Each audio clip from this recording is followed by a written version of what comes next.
Accounts में चार चीज अगर हम समझ गए तो इस बात की गारंटी है व्यापार में, कंपनी में किसी भी तरह का लेन देन हो उसका एंट्री करने में हमें कोई दिक्कत नहीं होने वाला है। रट्टा मारने से कोई काम चलने वाला है नहीं। अब जो चीज आज हम जो बताने वाले हैं उसका नाम है मॉडर्न अप्रोच। इसको दूसरे भाषा में हम लोग कहते हैं American system. Debit and credit करना तो है, लेकिन करने का एक जो सिंपल जो एक तरीका वो ये भी है कि इसके अंदर चार चीज है, चार चीज को समझ जाओ। ठीक है, अगर चार चीज को अगर हम पहचान लेते हैं बस वही फिर आपका ये बताएगा अमेरिकन सिस्टम कि किसे डेबिट करना है और किसे क्रेडिट करना है। बहुत ही आसान है। अब कैसे आसान है, इसमें जो पहला चीज आएगा वो आएगा एक्सपेंस, दूसरा जो आएगा वो आएगा भाई साहब इनकम, तीसरा जो आएगा वो होगा एसेट्स और फोर्थ एंड लास्ट होगा लायबिलिटी। अकाउंट्स में, कंपनी में क्या होता है? अरे भाई यही चार चीज तो होता है। या तो खर्चा होगा ऑफ कोर्स, या तो भाई साहब कुछ इनकम होगा, या फिर कंपनी के पास संपत्ति होगा, या फिर कंपनी में या बिजनेस के ऊपर लायबिलिटी होगा जिसको हम लोग कहते हैं कर्जे का चढ़ जाना।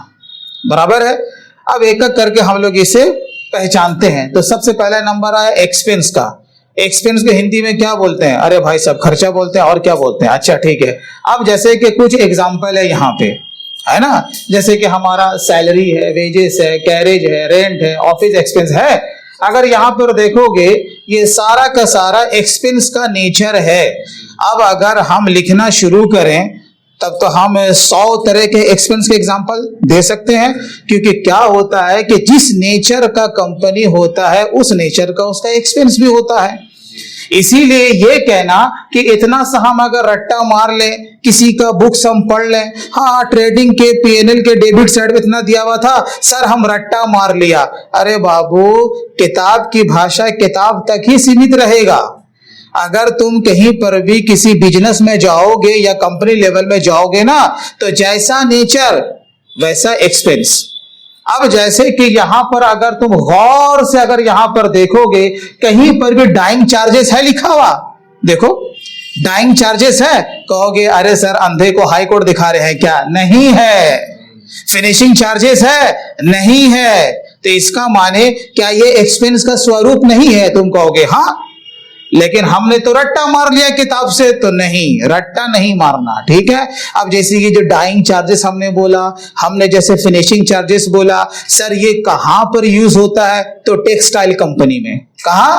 टेक्सटाइल कंपनी में। तो इसका माने जो बुक्स में नहीं है तो इसका क्या माने? क्या वो एक्सपेंस नहीं हो सकता? हो सकता है। इसीलिए हम ऑलवेज कहते हैं रट्टा नहीं मारना है, किसी भी चीज को समझना है। राइट।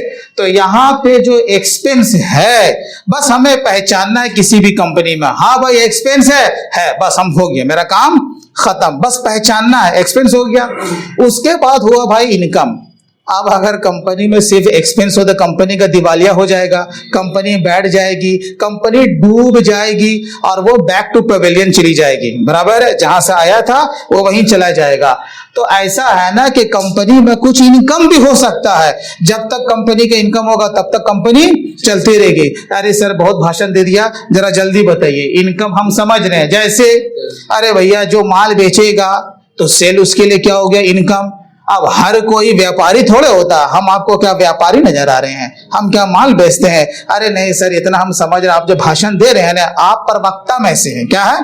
प्रवक्ता में। ठीक है। आप बोल बोल के पैसा कमाते हैं, कोई माल बेच के पैसा कमाता है। तो हम कैसे पैसा कमाते हैं? ट्यूशन फी से, है ना। तो जो जिस नेचर का होगा उस नेचर का उसका इनकम भी होगा। अब उसके बाद हो संपत्ति। अब अगर जैसे हम ये कहें कि बाबू तुम्हारे पास कोई संपत्ति है, कहोगे क्या बात करते, बिना संपत्ति के हम आ गए क्या?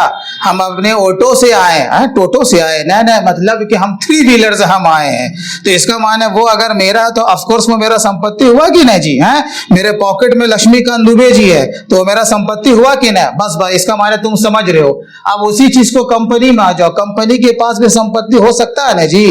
तो कंपनी के पास क्या क्या हो सकता है तो बहुत सारा कुछ।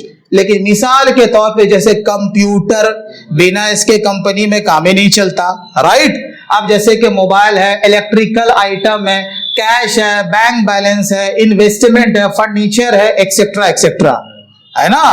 अब हमें क्या होता है, किसी भी कंपनी में अगर हम जाते हैं या हम वहां पर काम करते तो पहचानना है, अच्छा ये कंपनी का संपत्ति है, हाँ तो ये एसेट हो गया, बराबर है। अच्छा अब उसके बाद क्या है, लायबिलिटी। लायबिलिटी का माने क्या होता है, कर्जा, यानी कि हमें आज न कल उस पैसे को वापस करना है, यानी कि पेबल है। क्या है, पेबल है। तो क्या क्या हो सकता है, अब जैसे कि कैपिटल है, हम सभी जानते हैं कि कैपिटल बिजनेस के ऊपर लायबिलिटी है। जैसे कि हम हैं प्रोप्राइटर, ये द अकाउंट्स मेरा फर्म है, तो हमने यहाँ पर ट्रक भर भर के पैसा लगाया, तो वसूल कहां से करेंगे, पड़ोसी से या पड़ोसन से। तो इसका ये माने हुआ कि हमें जो पैसा जो वसूल करना है वो द अकाउंट से। और क्रेडिटर हम सभी जानते हैं, हमने जिससे उधार में माल खरीदा, आज न कल पैसा वापस करना है। लोन सिक्योर्ड हो अनसिक्योर्ड हो, जिस तरह का लोन हो, तुमने क्रेडिट कार्ड ले लिया है, ओडी वगैरह परचेज कर लिया है, ओसीसी का अकाउंट है, अरे कितना बतावे बाबू, इसका माने वो सब लायबिलिटी हो गया। तो यहां पर कुछ नेचर समझ में आ रहा, हाँ जी आ रहा, ठीक। तो इसी तरीके से हमें पकड़ना होता है। हम यहां पर समझ गए एक्सपेंस, इनकम, एसेट और लायबिलिटी, बराबर है। जब ये चार चीज अब हम समझ गए, अब इस पर हमें रूल दागना है, यानी कि गोली दागना है। अब देखो अमेरिकन सिस्टम क्या कहता है, अमेरिकन सिस्टम कहता है कि हाँ जी देखो, अगर एक्सपेंस प्लस एसेट, ठीक है, एक्सपेंस प्लस एसेट पहचान गए, हाँ जी क्या कहता, अगर इंक्रीज हो तो उसे अपने बुक में डेबिट करना है, ठीक है। अच्छा अब अगर उल्टा होगा तो क्रेडिट कर देना है, रिवर्स। यही तो माइनस एंड प्लस का खेल है, माइनस प्लस का यही तो खेल है अकाउंट्स में। तो ये कौन सिखाता है, मॉडर्न अप्रोच, ठीक है। तो यहां पर ये जस्ट उल्टा कर देना, एक्सपेंस प्लस एसेट का वैल्यू अगर डिक्रीज हो तो उसे क्रेडिट कर देना है। अभी हम लोग एग्जांपल भी लेंगे कि कैसे इंक्रीज करता और कैसे डिक्रीज करता है। अच्छा थर्ड क्या बोलता है, इनकम प्लस लायबिलिटी। इनकम भी समझ गए, लायबिलिटी भी समझ गए।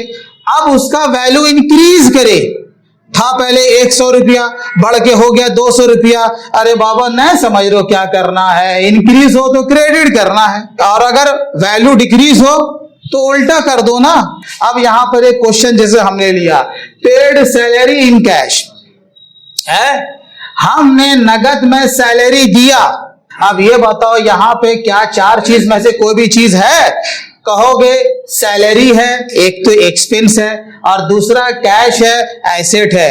अब ये बताओ कौन हमारे बुक में घट रहा है और कौन हमारे बुक में बढ़ रहा है। कहोगे अरे सर सैलरी दे दिया, जिसका मैंने सैलरी बढ़ रहा है, खर्चा ना बढ़ रहा जी। ऑफ कोर्स एक्सपेंस बढ़े तो डेबिट, एक्सपेंस बढ़े तो डेबिट, इसका माने सैलरी डेबिट। अब ये बताओ कैश घट रहा है कि बढ़ रहा, कहोगे घट रहा है। क्या बोलता है, अगर एसेट का वैल्यू डिक्रीज हो तो क्रेडिट। और इसी तरीके से हमें एंट्री को लेना होता है। प्रीपेड रेंट, क्वेश्चन हम सर समझ गए, हमने रेंट किसी को ज्यादा दे दिया है, कितना ज्यादा दे दिया, क्वेश्चन कह रहा है रेंट हमने 2000 रुपया ज्यादा दे दिया। अब हमें ये कहा गया, सीएफ हमने कहा, सीए साहब ने कहा 2000 से रेंट को कम करो, तब तो मॉडर्न अप्रोच काम आएगा ना। बढ़े तो डेबिट, घटे तो क्रेडिट। तो इसका माने यहां पर क्या होने वाला है, तुम कहोगे रेंट तो जाने वाला सीआर में, तो डीआर में क्या जाएगा, प्रीपेड रेंट। क्योंकि प्रीपेड का माने मेरा ही पैसा दूसरे के यहां निकल रहा है, तो वो मेरे एसेट हो गया, और एसेट का वैल्यू इंक्रीज करे तो डेबिट करना है, तो एंट्री यही ना बनेगा। अब यहां बोल रहा है कैश सेल्स, नगद में माल बेचा, नगद में माल बेचा तो क्या हुआ, मेरा कैश का वैल्यू बढ़ गया, कितने से बढ़ा, 10,000 से, और सेल का वैल्यू भी बढ़ गया। कैश एसेट है, सेल मेरे लिए इनकम है। क्या बोलता है, अगर एसेट का वैल्यू इंक्रीज करे तो डेबिट, और अगर इनकम का वैल्यू बढ़े तो क्रेडिट। क्रेडिट क्रेडिट, तो यहां पर क्या हो जाए, कैश डेबिट सेल क्रेडिट हो जाएगा।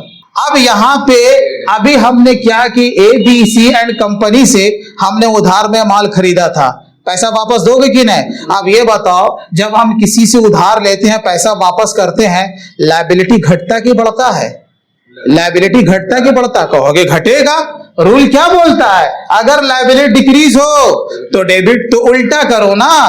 तो इसका माने ABC एंड कंपनी डेबिट हो जाएगा और यहाँ पे कैश क्रेडिट हो जाएगा, क्योंकि कैश का वैल्यू यहाँ पे डिक्रीज हो रहा है। बढ़े तो डेबिट और एसेट का वैल्यू घटे तो क्रेडिट। तो दोस्तों, अगर इसी तरीके से अगर आप अकाउंट्स में इन चारों चीज को अगर आप समझ जाते हो, तो कहीं पर भी अगर आप प्रैक्टिकल वे में अगर आपको कहीं पे काम करने का अगर मौका मिलता है, तो वाउचर इंटरव्यू करने में तो आपसे कभी कहीं भी गलती नहीं होगी। और प्लस इससे बढ़ के चीज कि आप बैलेंस शीट को फाइनलाइज इजी वे में कर सकते हैं, क्योंकि इसमें आपको पता है कि उसमें हर तरह का एडजस्टमेंट एंट्री ही पास किया जाता है।